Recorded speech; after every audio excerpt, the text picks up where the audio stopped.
Okay, Mr. Mayor, we are now live. I'll turn it over to you. Thank you, Madam Clerk. I will call the meeting to order. Welcome, everybody. Approval of agenda. Do we have any add-ons to our agendas? Madam Clerk, I believe you have a couple items. I do. Thank you, Mr. Mayor. And through you, we have a few amendments and one addition. Our first is an amendment that report OPS 2021-02 be pulled from the agenda and referred for consideration of committee of the whole at their meeting on February 17th, 2021. And through you, Mr. Chair, I will just continue on with my list and then we can open it up for discussion. Go ahead. Second, that a welcome to Township HR Manager Janet Hiltz be added to item 5, announcements, and that the order of business be amended to consider closed meeting discussions as agenda item 8 immediately following presentations, and further that the closed session motion be amended to include the senior planner in closed session discussions. Thank you, Brittany.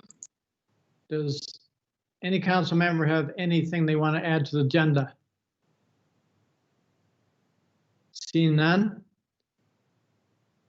I have a recommendation here that the agenda be approved as presented.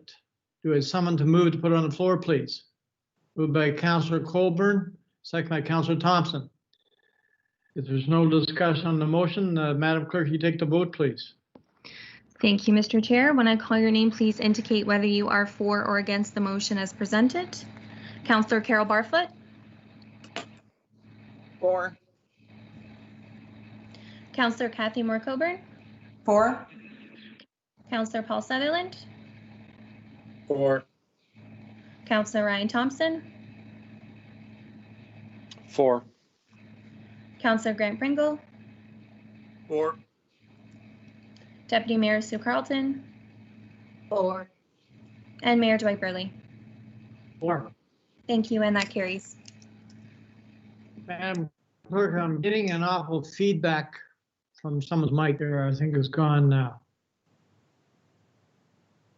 Okay. Moving on. Declaration of interest. You can clear anytime you see fit during the meeting.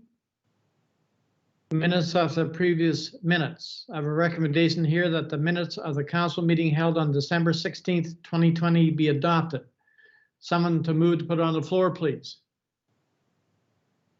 Moved by Councillor Sutherland, second by Councillor Barfoot. Is there any discussion on the motion? Seeing none, Madam Clerk, you take the vote, please.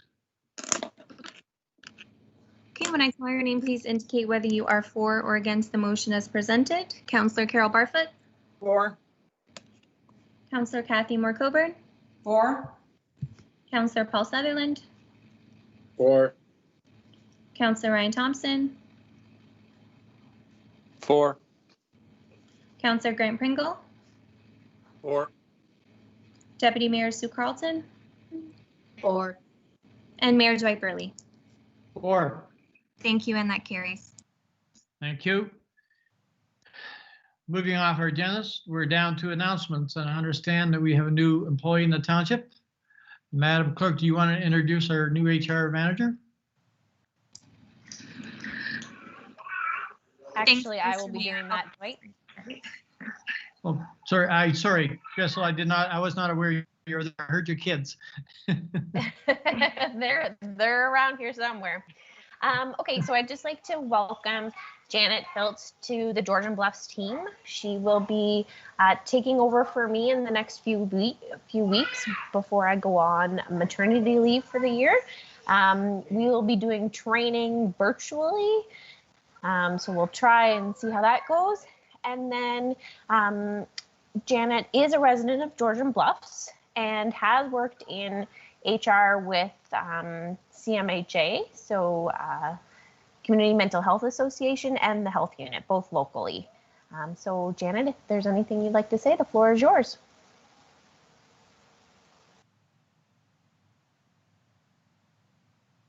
You just have to take yourself off mute first. Hi, Hi, everyone. First, I'd like to say thank you to Crystal for the warm welcome I received this morning, and to Al for inviting me today just to say hello. I'm really looking forward to filling in for Crystal during her mat leave, and looking forward to getting to know everyone on council and the staff as well. So thank you. Thank you, Janet. Mr. CAO, you have your hand up.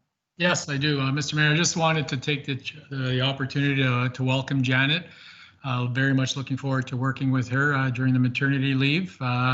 We were very impressed by her resume and her skills, so very much looking forward to her contributing to the organization. And I also wanted to take the time to acknowledge Crystal and thank her for all of her efforts as well. And it's with mixed emotions. We've just got to know each other, and she's doing a great job. But she's going to be leaving us on starting a new chapter in her life with the maternity leave. But you know, it's with mixed emotions, but I'm wishing her the very best, and it's an exciting time in your life. So just go out and enjoy it, and those times go very quickly. So savor every moment that you can with your child, and you'll be a much richer person for it. So thank you very much, and welcome, Janet, and thank you, Crystal. Thank Thanks, you. Al. And welcome, Janet and Crystal. The goes the same from everyone, all council members. You will be missed. Enjoy your maternity leave. Enjoy the new baby that's coming along, and look forward to you coming back. Thank you very much. So I'll move on to the agenda then. We have no public hearings. We have a presence by John Anderson, Climate Action Planning. So welcome. Are you muted, John, or? There we go. There we go. I'm unmuted now. Hello, Mayor Burley. Thanks for inviting me to this. Go ahead, John. The floor is yours. Okay. Well, Brittany's my assistant. I'm going to share my screen, and I'm just going to go through this little presentation with you. Can you see my screen? Not yet.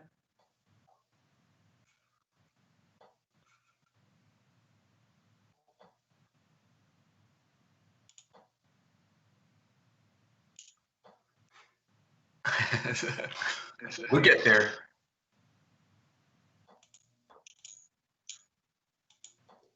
There.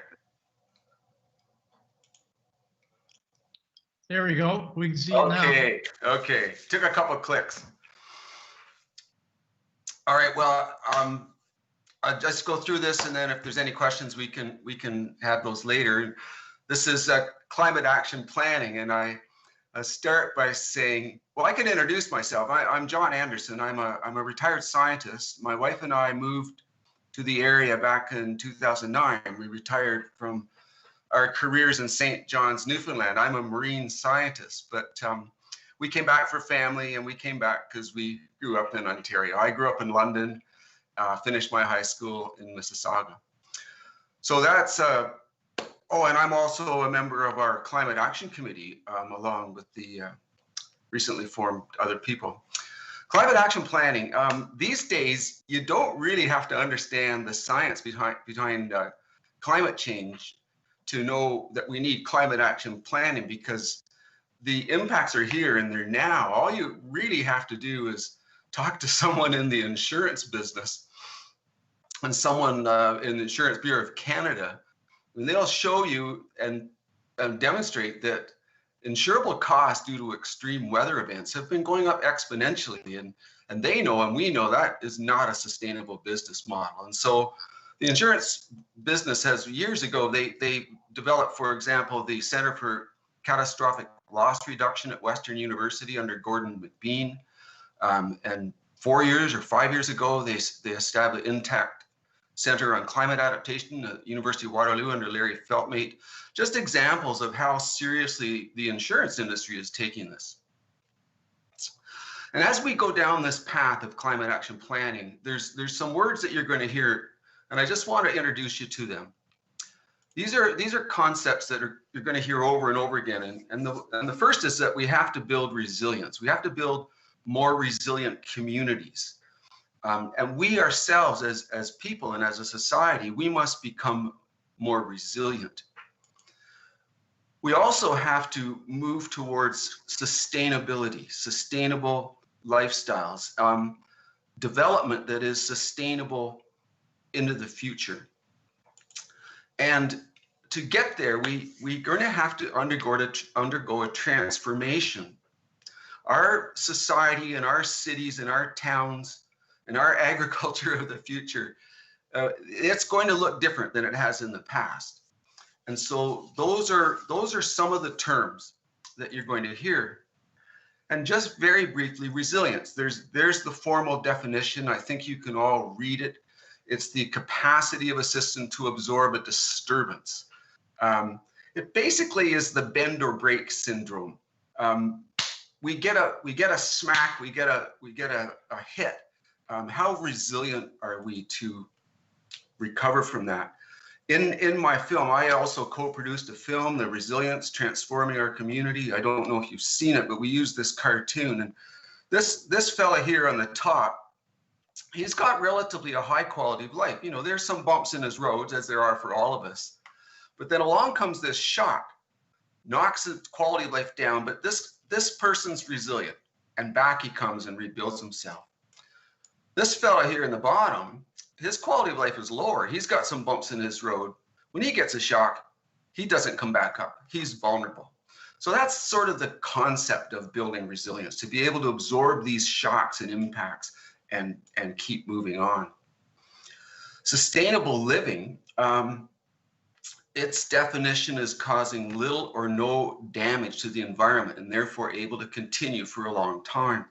And it's represented by these nested spheres of environment, culture, society, and economy. So to be sustainable, we have to have a good and clean environment providing us with water, food, shelter. And that environment then spawns the culture, which forms a society. The society as a reflection of that culture. And then you can't have an economy without a good and functioning society. So that's the nested nature of sustainable living and sustainable development goals. Now, these aren't independent. There's an awful lot of play back and forth between these spheres, especially economy and society. And I think this recent COVID environment crisis has really demonstrated that. When society got shut down with the pandemic back in the last winter, the economy immediately suffered. So when we're going through our transformation, there's these concepts that our planning, our climate action planning would be and must be done through a climate lens. Everything must be passed through this climate lens. In Infrastructure Canada, for instance, they will not give you money, and you cannot get disaster recovery money if your planning hasn't gone through a climate lens. This is a formal procedure. And now also a sustainability lens. For our communities to be sustainable, our planning has to go through these lenses. So they're complementary, but they're different.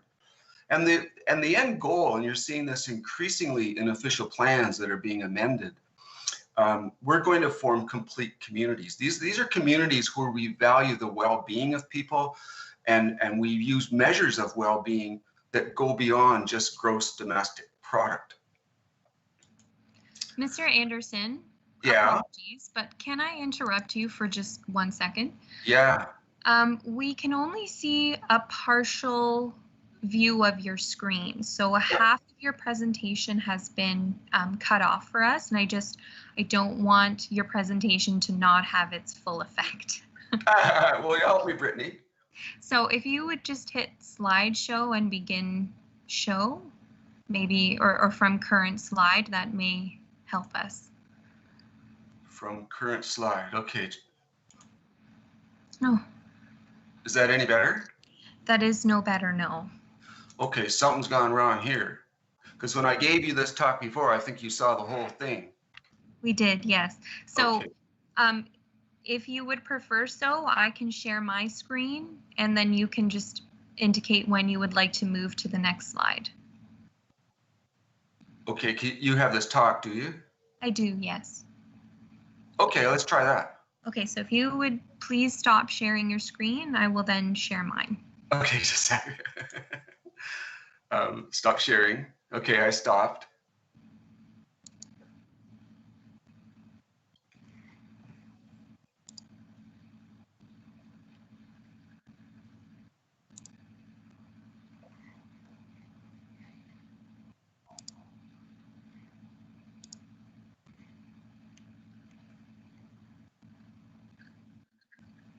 Okay, go ahead.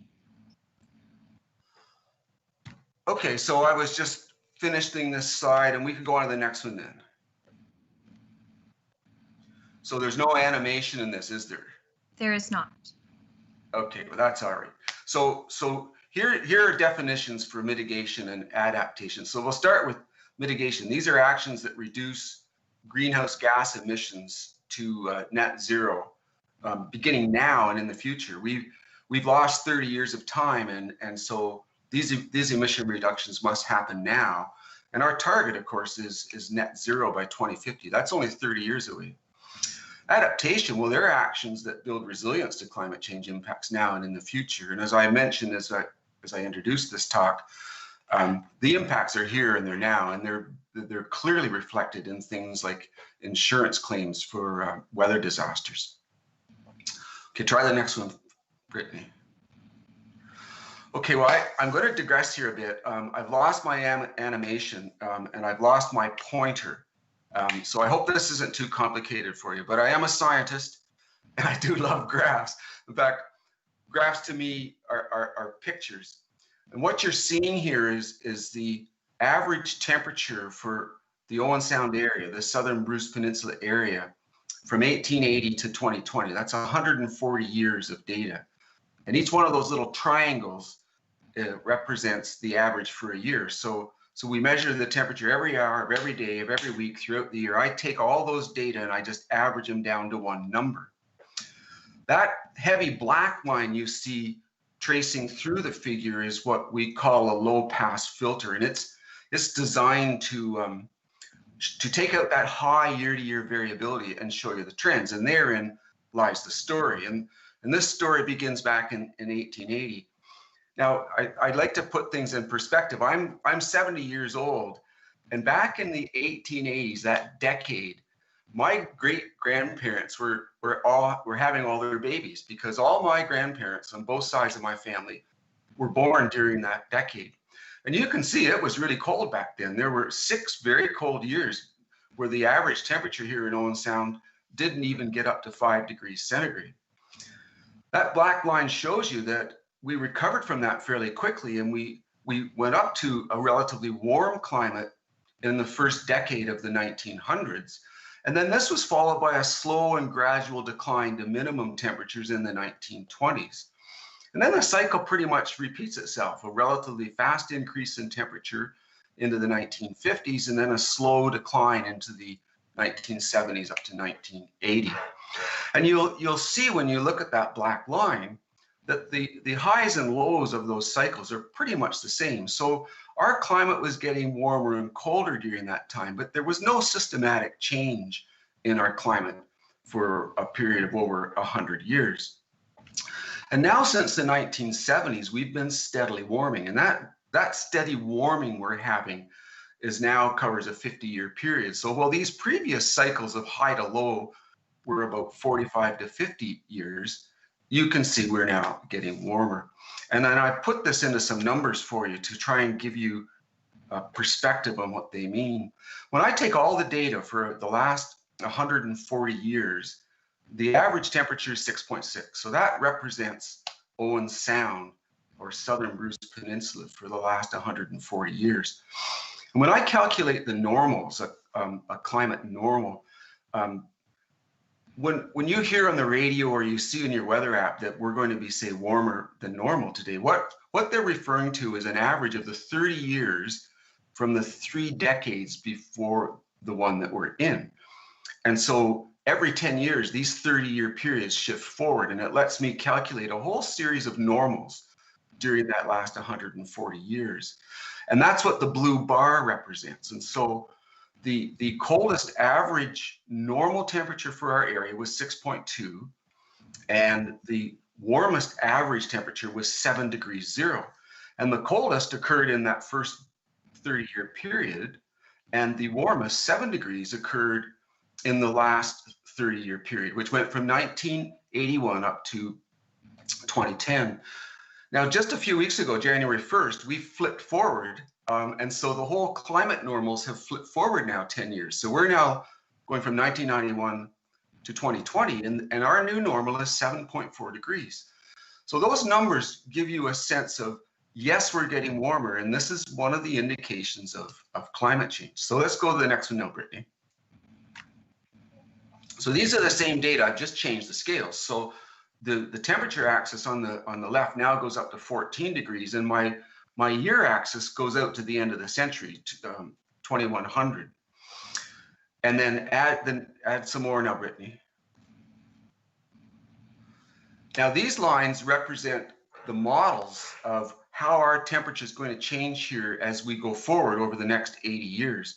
The green line is what's called the best case scenario. That's the low carbon. That's the one where we mitigate and get our greenhouse gas emissions down to 0 by 2050. And I've labeled that's mitigation and adaptation, because the mitigation will get the emissions down to 0. The adaptation is, no matter what, our climate's changing. By the end of this century, we're going to average around 10 degrees centigrade here in Owen Sound and Georgian Bluffs areas. That's a whole new climate. We've never seen that before. That's never been recorded before or experienced here by humans on this peninsula. If we don't mitigate, if we just concentrate on adaptation, then we're on that magenta line, and temperatures by the end of the century will be 13 degrees or more, and they'll just keep going up after that. So that's to try and put for you mitigation and adaptation in context. It's our choice, but most scientists don't believe our society will survive temperatures of 13 degrees and warmer. That's just too big a shift in climate in too quick a period. So we'll go back to mitigation and adaptation now, Brittany, with the next slide. And here I'm now representing it as a Venn diagram. And you can see on the left, I've listed 4 examples. These are in existing climate action plans that I have become familiar with for mitigation: carbon-free transport, renewable energy, multi-person transport, reduced energy use, greater efficiency. On the right are actions that are considered pretty much adaptation: our building design, food security, disaster management, flood protection. Flooding is the #1 disaster, insurable disaster risk in Canada now, and business continuity. That's part of our being sustainable. But there's an important intersection set. So there's a whole number of things we can do that are both mitigating and adapting. Urban forests, water conservation, energy efficiency there, our complete communities, wetland carbon sinks. So these are just examples from existing climate action plans here in Ontario. Okay, next one, please, Brittany. So we're just going to run through a little bit of the pathways. There are different pathways we can go down, but this is the one that's most often followed. It's the program supported by the Federation of Canadian Municipalities, and they're working in partnership with this ICLEI, which is a consulting company. It's international, but there's a very active office in Toronto, Local Governments for Sustainability. And mitigation is Partners for Climate Protection, and adaptation is the Building Resilient and Adaptable Communities. So these are complementary, but there are different programs. Next slide, please. Here's the PCP, the Partners for Climate Protection. So there are 5 milestones. If and when we join PCP, it will kick off a 10-year timeline. And in those 10 years, these are the milestones that we've got to get through. Create a baseline emissions inventory and forecast, set emissions reduction targets, develop a local climate action plan. We'll have our own specific one. Implement that local climate action plan, and then monitor and report those results. And you see that you report every 2 years to the Federation of Canadian Municipalities. When you join this program, you get considerable support from them, and it opens up doors for funding that you wouldn't get otherwise. And an important part of the PCP is building partnerships. That's that #4, actively participate in program activities. Because even though our climate action plan will be different in its details than, say, another community near us like Huron-Kinloss, there are going to be a lot of similarities because we share many of the same features, and we're going to share the same climate as we go forward. Next slide, please. And here's the BARC, the Building Adaptive and Resilient Communities. And they also have these 5 milestones. It's initiate an adaptation effort, involves research and assessment, develop climate action plan, implement that action plan. And this is now focusing on adaptation, monitor progress and results. And the vision of the BARC is strengthening our social infrastructure. That moves us towards a complete community. Mobilizing climate science, not just listening to what the science is telling us, but doing something about it. Nature-based solutions, that's a big one. And I think for our municipality that nature-based will be something that we would really emphasize. Linking researchers and practitioners. There's a lot of research going on in universities, and it's often that we can get, as Al Menzies knows himself, partnerships with universities and students, and facilitate opportunities for multi-solving. I think of that as partnerships, and forming these partnerships is important. Next slide, please. Now, another little thing I wanted to share with you. This is from the Partners for Climate Protection Program site. And each of these little teardrops represents a community that has joined the program, the PCP program. And there's only like 3 here in Bruce and Grey County. Here in Kinloss, that's the blue one. They joined in 2017, and they've already reached the 3rd milestone. The gray one is Brockton. They joined way back in 2007, but then they didn't do anything, so they've been grayed out. And then that white one there is Grey County. They joined in 2019, and you all are aware that they're well down the path to developing their climate action plan, which would be the first 3 milestones. And that circle, what it represents is I was curious about when municipalities join. And so I took those 3 and 26 other communities near us, and I formed the next graph for you. So the next slide, please. So the program, PCP, started in 1994, and 2 communities joined back then. And all the way up to 2017, a total of only 13 communities had joined. But look at in the last 2 years, which would be 2018 and 2019. 2020 is just finished, but the number of communities doubled in that 2 years versus the 6 years that went on before that. And to me, I think this really represents not just a growing awareness of climate impacts, climate change impacts, but a growing willingness of communities to do something about it. Next slide, please. To get a flavor of what we would be working through, I've gone to the Huron Kinloss. This is their reporting documents towards the development of their climate change and energy plan. It was came out in 2019. They joined PCP, and they worked with ICLEI in developing their program. Brittany now tells us they spent $150,000 over 2 years on this. If we go to the next slide, I want to give you a sense of the kind of the timeline here to get the first 3 milestones in place. So this was phase 1 that they ran from January to May in 2019. Build a climate change working group, which we've done. Inventory data collection, develop a greenhouse gas emission inventory and our business as usual projections, develop client science report, draft and refine impact statements, and define current conditions report. That was phase 1. Phase 2 is the next slide. This was from May to September. They conducted vulnerability assessment by a survey to participate. So they identified their vulnerabilities, and that's quite instructive to go and find out where they found they were vulnerable. The second thing is they conducted a risk assessment so they could prioritize their risks. So these 2 things, vulnerability and risks, are important. And then they identified, where could they get these GHG reductions from? Next slide, please.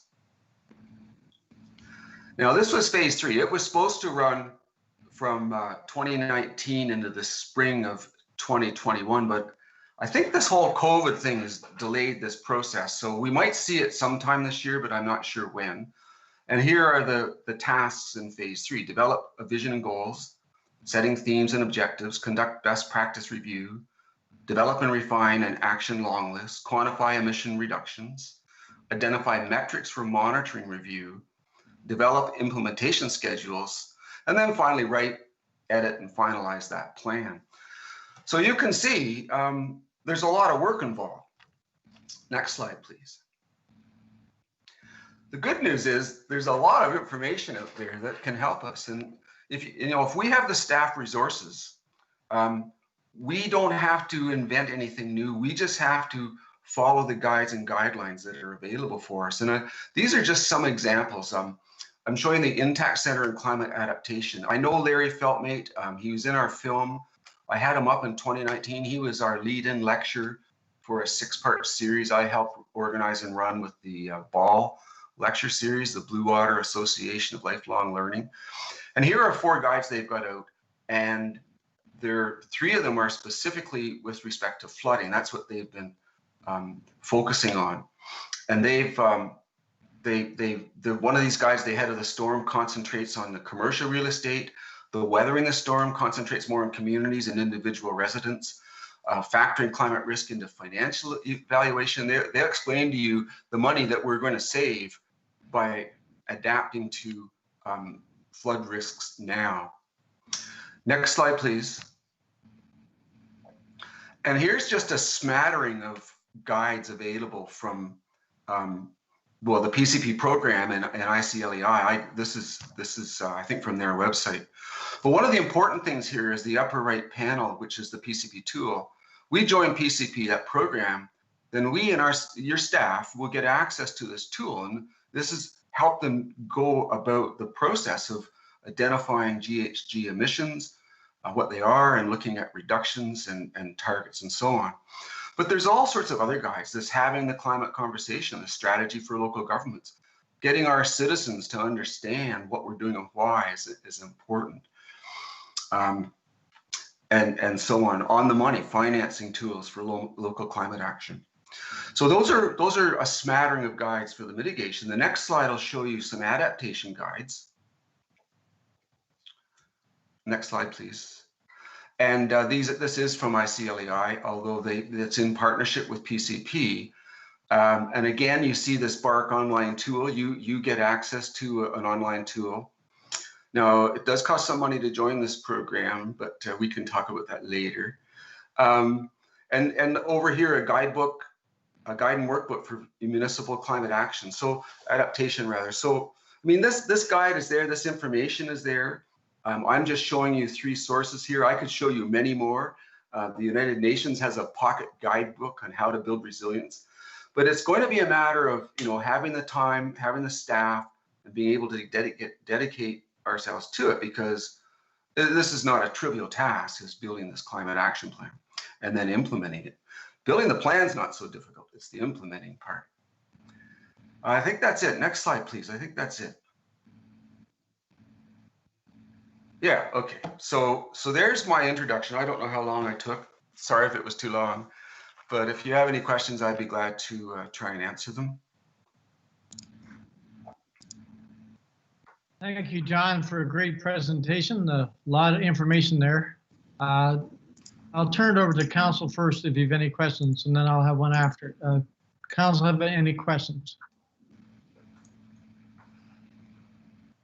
Seeing that, I'll start the ball going here, John. And John, you can hear me? Yes, I can. I've lost my video, but I can hear you, Dwight. Okay, John, I'm just wondering 2 things. One, is a smaller municipality like Georgian Bluffs able to piggyback on what the upper tier Grey County is doing to help us with our climate action plan? In part, yeah. So we've put this question a couple times to Hiba Hussein, who's leading the climate action for the county. She's quite clear. Like she describes that of the 9 municipalities in gray, each one will be impacted by climate differently, and she explains to us that's because like each municipality is different, and so she talked about the town of the Blue Mountains, where tourism is a really big thing, so that they have more of an emphasis on that. So our plan and town of Blue Mountains and Chatsworth, they'll be really similar, but they will be different in their details, because we will tune it to the way that we find our priorities. And a lot of this is done through community participation. So having workshops and listening to our community, what they want to prioritize. So we don't really force this on anyone. We provide choices and then try and get a prioritized list. HIBA says the county is more than willing to work with the municipalities, but you've got to approach the county. And she emphasizes that, like, you own land and buildings, they don't. And so it really is in your lap to actually take action. Thank you, John. Al, I see you have your hand up. Thank you, Mr. Mayor. I just wanted to sort of pick up on your point. I have spoken to the CAO at the county on several occasions already. We have discussed climate action as something that has to be a united front. We are going to learn from each other. My expectation is that the county is in advanced stages for their plan. We will then develop sort of a micro plan or something that will form a pillar to support the county plan, and we'll take it from there. And I'll give sort of an overview after all the questions are done, but I just wanted to let you know that we are, as an administration, working with the county for sure and looking at opportunities for us to cost share and looking for opportunities to learn from each other and leverage each other's expertise. Good. Thanks, Al. John, may I ask, or Kathy, Kathy, I see your hands up, so maybe ask you a question before I let you ask your question. Are you familiar with the Georgian Bay Great Lakes Foundation, Brad Kuhn? Georgian Bay Great Lakes Foundation? Yes. I don't think I know that one. The guy, a resident of Georgian Bluffs by the name of Brad Kuhn, K-U-H-N. He's really involved in it, and he's just sent out a newsletter. I believe, Sue, I think you got a copy of it. I think we should forward it on to Kathy so she can have a chance to read it. It's sort of it's about flooding along the shores in Georgian Bluffs, and that's the only reason why I would like you to have a great opportunity to read it. It's a good report. There's some very strong suggestions in there that people smarter than me would have to say whether or not they're right or not. And sorry to interrupt, Kathy, go ahead. Thank you, Mr. Mayor. And thank you, Mr. Anderson, Dr. Anderson, for your presentation. That's always appreciated. And while we'll look to Grey County, I would hope for guidance, and of course we'll want our plan to fit in with theirs. I would suggest, and perhaps you can comment, John, that we wouldn't want to wait until their plan is complete to develop a plan of our own, because we do have unique issues and problems within our own municipality that need to be addressed. And if we know anything about climate change, it's that we need to act now and not put things off really any further. I just wondered how you felt about that. Well, I very much agree, and I think there's an awful lot we can do to get started. And our plan will require that we actually do some specific work, because I don't think it'll be in the Grey County plan.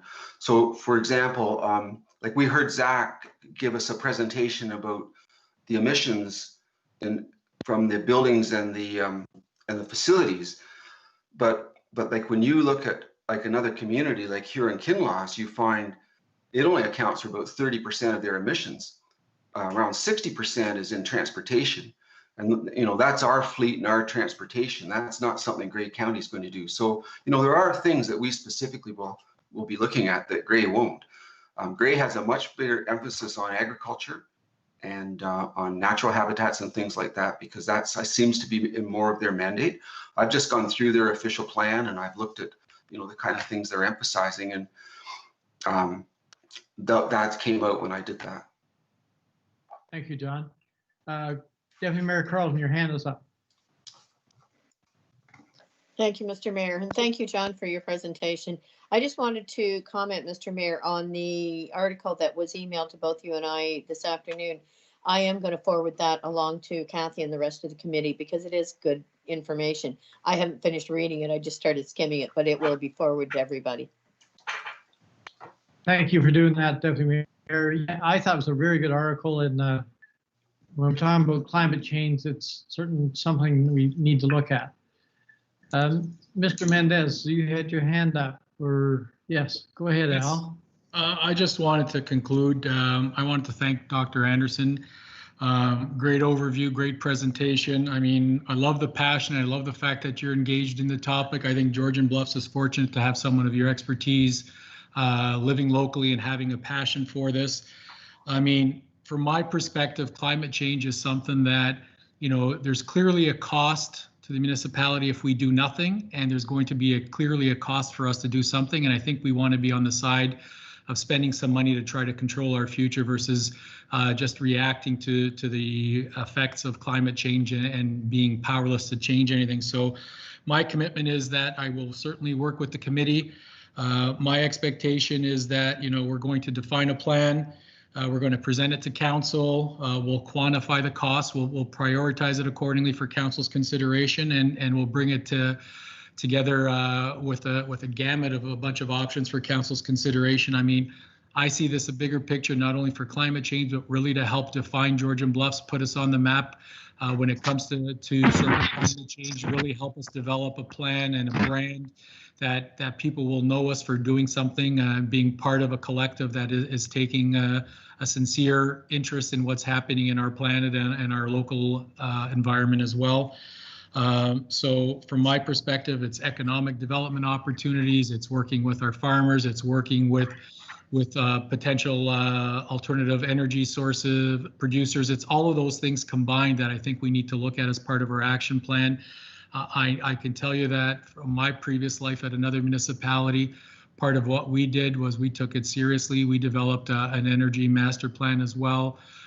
We developed a self-funding model where any of the initiatives that we took, we started to channel those savings into a dedicated reserve, which then funded future energy projects and environment projects. So we weren't going constantly taxing the taxpayer for environmental initiatives, and we were trying to get to a point where they were basically self-funded from previous savings. And that's something I'd like to work with the committee on and with our finance team and our facilities team to try to work on something like that. But I'm excited. I think we're on the right path, and I'm hoping that we can bring something to council soon for consideration and get moving on it. So thank you very much, Dr. Anderson, for all your work. Okay, well, that is a great send-off, Al. Thanks very much, and look forward to working with everybody. Thank you, Al. Thank you, John.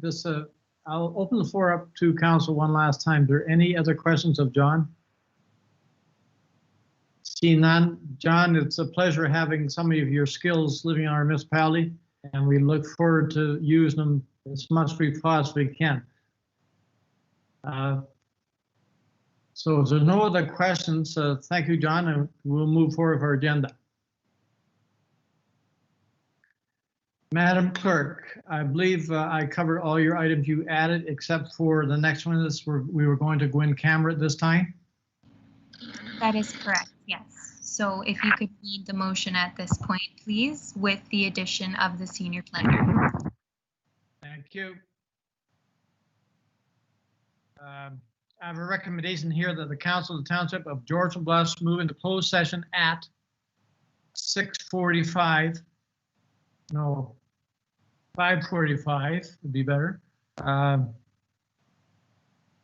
PM with the CEO, clerk, and senior planner to discuss minutes of previous closed sessions of December 16, 2020, litigation or potential litigation, including matters before administration tribunals affected the municipality or local boards. Someone to move to put it on the floor, please. Moved by Councillor Sullivan, second by Councillor Colburn. If there's no discussion on the motion before us, Madam Clerk, you take the vote, please.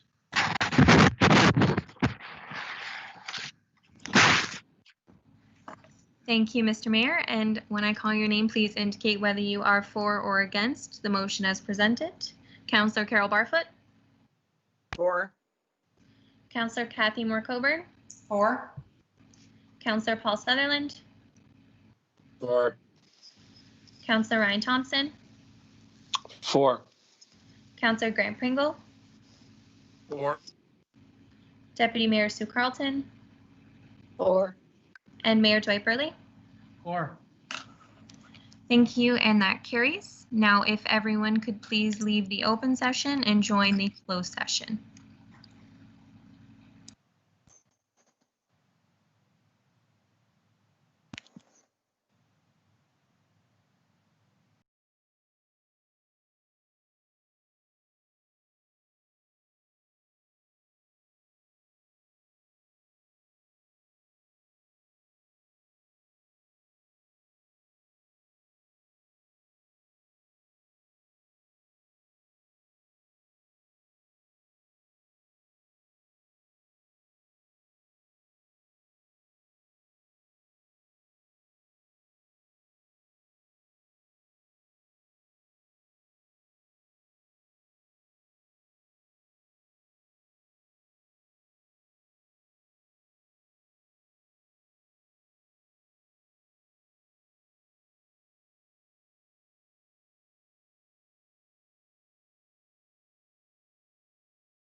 Well, that's why nobody could hear me. I was asking before if Carol and Kathy, you could hear me. Okay, good. Now, Madam Clerk, once we get everybody here, we can, you'll tell me when we're live? Yes, I will.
Okay, Mr. Mayor, we are now live. I'll turn it over to you. Thank you, Brittany. We are now back in open session. We will only went in camera to discuss what we went in camera for, nothing more. So I'll move on to the agenda. Excuse me. With no delegations. So we're down to the consent agenda. Is there any item the council wishes to remove for further discussion? Deputy Mayor Carlson. Thank you, Mr. Mayor. I would like to pull item 9.4.10, which is West Gray regarding Bill 229. Thank you. Is there any other item the council would like to remove? Seeing none, I have a recommendation here that council of the Township of Georgian Bluffs adopt the consent agenda for information as circulated, less 9.4.10. Someone to move to put it on the floor, please. Moved by Councillor Thompson, second by Deputy Mayor Carlson.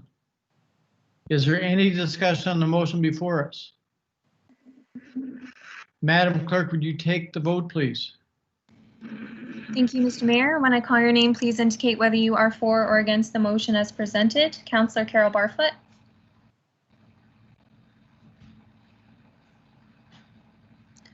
Councillor Carol Barfoot, I can see that your hand is raised, so I will take that as you are for. Yes, 4. Thank you. Councillor Kathy Moore Coburn. 4. Councillor Paul Sutherland. 4. Councillor Ryan Thompson. 4. Councillor Graham Pringle. 4. Deputy Mayor Carlton. 4. And Mayor Dwight Burley. 4. Thank you, and that carries. Thank you. Moving on, item that we pull from the consent agenda, Deputy Mayor Carlton, 9.4.10. You want to talk about that? Yes, that item has to do with, there's an area of that Provincial Budget Bill 229 that applies to Crown Forest Sustainability Act, and it has to do with species at risk. And I would like to see us support that resolution that has come from the municipality of West Grey. I think it's important that we continue to monitor the Endangered Species Act. Thank you, Deputy Mayor Carlton. So you would bring a notice of motion forward for that? Yes, please. Madam Clerk, that would be the process we would follow? That's correct. Given the Deputy Mayor's notice of motion, there will be a motion in support of West Grey's motion on the February 10th council agenda. Thank you. So there's no other motion, nothing else, we'll move on to agenda. Correspondence, we have none. Committee reports. I have a recommendation here that the minutes of the Committee of the Whole meeting held on January 13th, 2021 be adopted, including recommendations COW 2021-01 to COW 2021-5. Someone to move to put it on the floor, please. Moved by Councillor Sullivan, second by Councillor Colburn. Is there any discussion on the motion? Seeing none. Madam Clerk, you take the vote, please.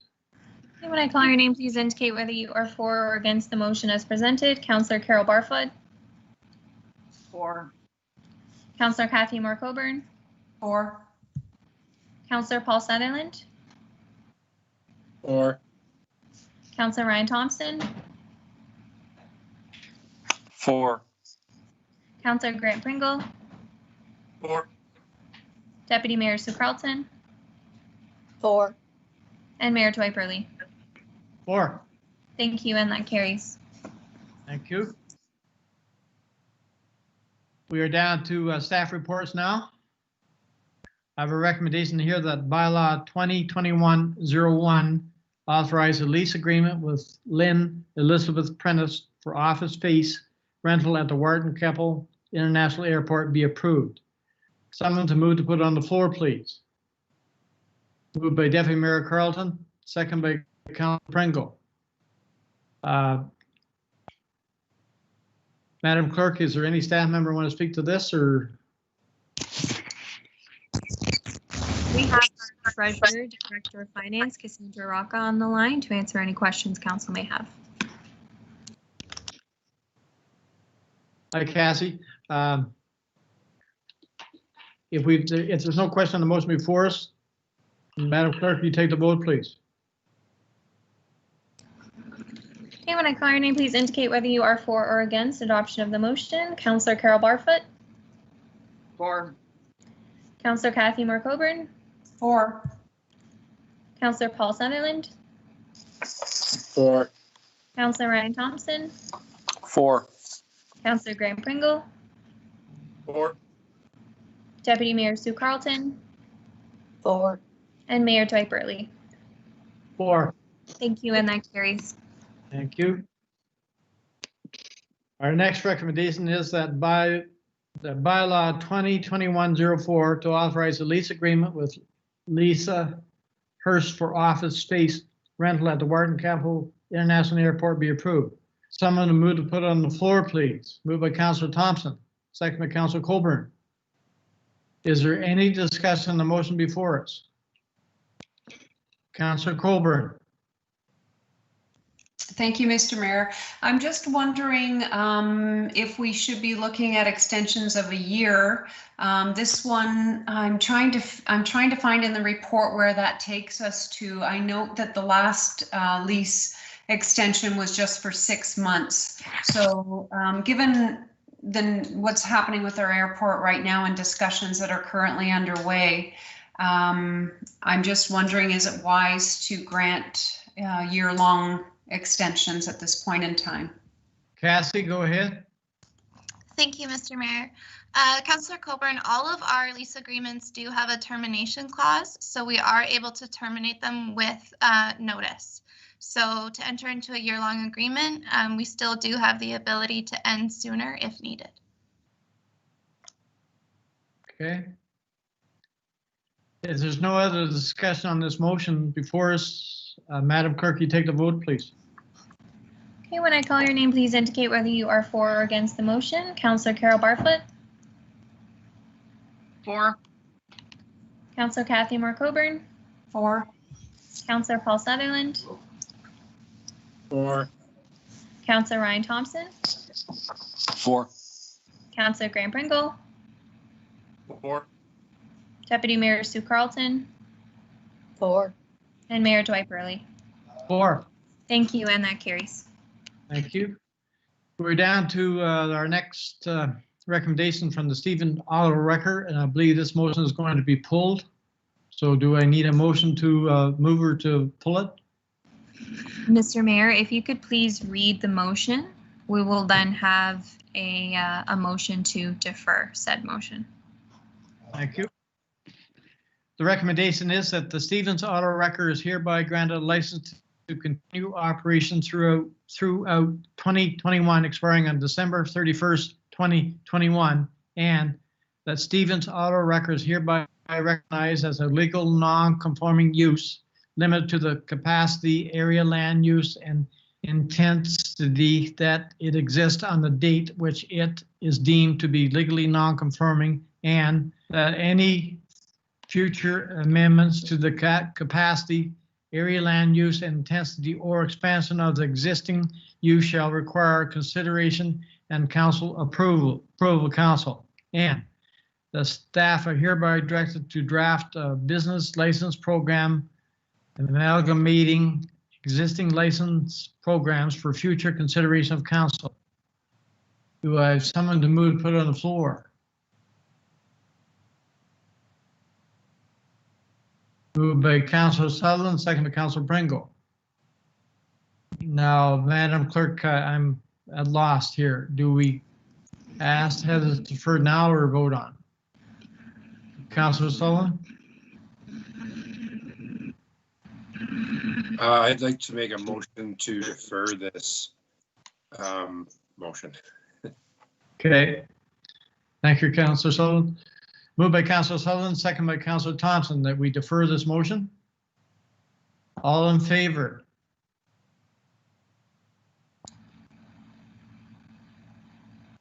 I believe it's carried. Okay. Thank you. Moving off our agenda. We're down to our next recommendation that 2020, 2021, and 2021-2022 RIDE grant program agreement is hereby, and that the mayor hereby authorize and execute the agreement with the Solicitor General for 2020, 2021, and 2021 to 2022 RIDE grant program. Someone to move to put it on the floor, please. Moved by Councillor Sullivan, second by Councillor Thompson. Is there any discussion on the motion before us? Madam Clerk, will you take the vote, please? Yes, I can. Councillor Barfoot, I do see that you have unmuted yourself. Did you wish to make a comment, or are you just getting ready for the vote? Just getting ready for the vote. Okay, so when I call your name, please indicate whether you are for or against the motion as presented. Councillor Carol Barfoot. For. Thank you. Councillor Kathy Moore Coburn. For. Councillor Paul Sutherland. 4. Councillor Ryan Thompson. 4. Councillor Graham Pringle. 4. Deputy Mayor Sue Carlton. 4. And Mayor Dwight Burley. 4. Thank you, and that carries. Thank you. Moving on, our next motion is for operations 2021-2. Madam Clerk, do I need to read it, or we're just going to pull it? You do not to read it as it was pulled for consideration and will be referred to the February 17th meeting of Committee of the Whole. Thank you. Moving on, Madam Clerk, was there any public questions come in? There was none. We're down to bylaws now. The first recommendation is, whereas council has given consideration to the written comments submitted by the agencies in the decision on proposed zoning bylaw amendment application Z1220 for Len and Debbie Bird for property located at 169 Summer Street, and whereas council has considered oral submissions made at the public meeting, therefore be it resolved that council of the Township of Georgian Bluffs is satisfied that the proposed amendment is consistent with the provincial policy statement 2020 and other governing regulations, and that bylaw 2021-2 be read a first, second, third time, finally passed, signed by the mayor and clerk, sealed to corporation, and endorsed in the bylaw book. Someone to move to put it on the floor, please. Moved by Councillor Colburn, second by Deputy Mayor Carlton. Is there any discussion on the motion before us? Seeing none, Madam Clerk, you take the vote, please. Okay, when I call your name, please indicate whether you are for or against the motion. Councillor Carol Barfoot. For. Councillor Kathy Moore Coburn. For. Councillor Paul Sutherland. For. Councillor Ryan Thompson. For. Councillor Graham Pringle. For. Deputy Mayor Sue Carlton. For. And Mayor Dwight Burley. Four. Thank you, and that carries. Thank you. We're now down to other bylaws. The first recommendation is that bylaw 2021-01 be a bylaw to authorize a lease agreement with Lynn Elizabeth Prentice. Repeal bylaw 2020-95 be read a first, second, third time, finally passed, signed by the mayor and clerk, and sealed with the seal of the corporation and endorsed in the bylaw book. Someone to move to put it on the floor, please. Moved by Councillor Colburn, second by Councillor Pringle. Is there any discussion on the motion before us? Seeing none, Madam Clerk, you take the vote, please. Please indicate whether you are for or against the motion. Councillor Carol Barfoot. For. Councillor Kathy Moore Coburn. For. Councillor Paul Sutherland. For. Councillor Ryan Thompson. For. Councillor Graham Pringle. For. Deputy Mayor Sue Carlton. For. And Mayor Dwight Burley. Four. Thank you, and that carries. Thank you. Our next recommendation is that bylaw 2021-3 being a bylaw to deem lands described as TP Brook Lot 177 and 179 East Summers, RP 16R4274, Part 1, in the geographic township of Sarawak in the township of Georgian Bluffs in the county of Grey, not to be lots on a registered plan of subdivision for the purpose of Section 50 of the Planning Act, RSO 1990, as amended, be read a first, second, third time, signed by the mayor and clerk, sealed the corporation, and endorsed in the bylaw book. Someone to move to put on the floor, please. Moved by Councillor Barfoot, second by Councillor Colburn. Is there any discussion on this motion? Madam Clerk, you take the vote, please. Okay, when I call your name, please indicate whether you are for or against the motion. Councillor Carol Barfoot. For. Councillor Kathy Moore Coburn. For. Councillor Paul Sutherland. For. Councillor Ryan Thompson. For. Councillor Graham Pringle. For. Deputy Mayor Sue Carlton. For. And Mayor Dwight Burley. Four. Thank you, and that carries. Thank you. Moving on, our next recommendation is that bylaw 2021-04, being a bylaw to authorize a lease agreement with Lisa Hurst and repeal bylaw 2019-68, be read a first, second, third time, finally passed, signed by the mayor and clerk, sealed the corporation, and endorsed in the bylaw book. Someone to move to put on the floor, please. Moved by Councillor Sullivan, second by Deputy Mayor Carlton. Any discussion on the motion before us? Madam Clerk, you take the vote, please. Okay, when I call your name, please indicate whether you are for or against the motion. Councillor Carol Barfoot. For. Councillor Kathy Moore Coburn. For. Councillor Paul Sutherland. For. Councillor Ryan Thompson. For. Councillor Grant Pringle. For. Deputy Mayor Sue Carlton. For. And Mayor Dwight Burley. 4. Thank you, and that carries. Thank you. Our last recommendation is that bylaw 2021-5 being a bylaw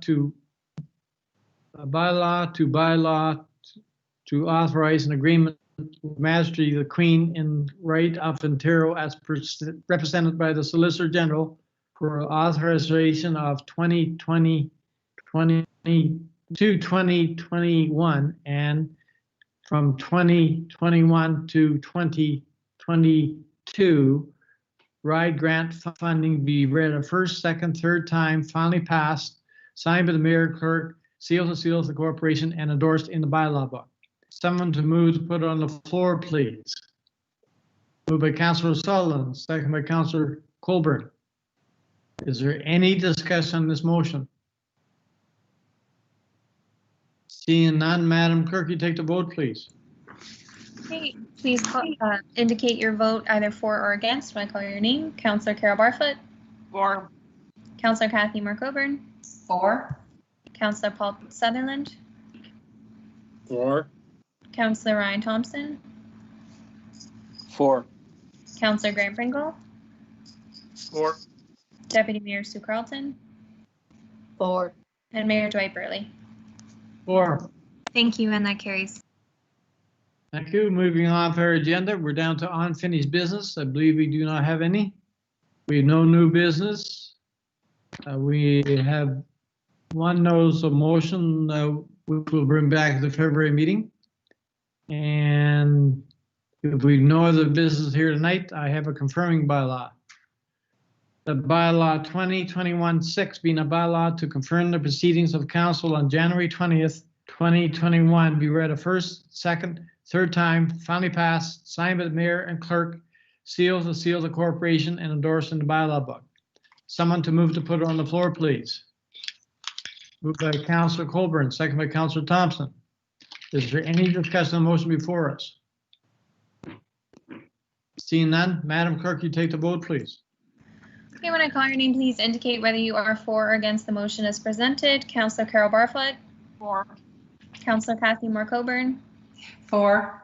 Councillor Paul Sutherland. For. Councillor Ryan Thompson. For. Councillor Grant Pringle. For. Deputy Mayor Sue Carlton. For. And Mayor Dwight Burley. 4. Thank you, and that carries. Thank you. Our next meeting is scheduled for February 10th, unless we have to call a special call meeting, which the clerk will notify us if we do. So I need one more motion to adjourn. Moved by Councillor Colburn, second by Deputy Carlton. Is there any discussion on this motion? All in favor of the motion to adjourn? Show of hands. It is carried. We're now adjourned.